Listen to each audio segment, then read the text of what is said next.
நீ ஆசைப்பட்டது உண்மைதான், நீ விருப்பப்பட்டது உண்மைதான். அந்த மாதிரி இன்னைக்கு நீ எடுத்த உடனே மாறலன்னு நினைச்சு நீ ஏன் வருத்தப்படுற? நீ தொடர்ந்து ஜெபம் பண்ண ஆரம்பி.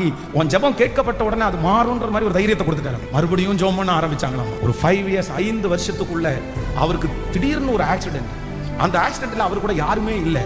அந்த நேரத்தில் அந்த கார்ல உட்கார்ந்து, இயேசுவே உங்களை நான் நேசிக்கிறேன், இயேசுவே உங்களுக்காக நான் வாழ விரும்புறேன், இயேசுவே எனக்கு மறு ஜீவனை கொடுங்கன்னு சொல்லி அந்த கார்ல உட்கார்ந்து கத்தி மனம் திரும்பி ஒப்பு கொடுத்து அடுத்த 5 இயர்ஸ் தாண்டி 10 இயர்ஸ் என்னென்ன ஜெப குறிப்புகளுக்காக ஜெபம் பண்ணாங்களோ அந்த மாதிரியே கர்த்தருடைய ஹஸ்பண்டை மாத்திட்டாங்க. ஹalleluya. ஆண்டவரே எனக்கு ஒரு கிருபை தாங்க. நான் நினைச்சது, நான் ஆசைப்பட்டது, நான் விரும்பினது, நான் ஓடுனது என் கையில எனக்கு வாய்க்கலைன்னா கூட எனக்கு ஒரு இருதயத்தை தாங்க. நான் ஏற்றுக்கொண்டு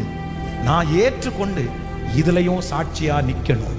பக்கத்துல கையை கொடுத்து சொல்லுங்க, நினைச்சது நடக்காத உடனே ஃபெயிலியர் ஆகிறவங்க தலைவன் தலைவி கிடையாது. நினைச்சது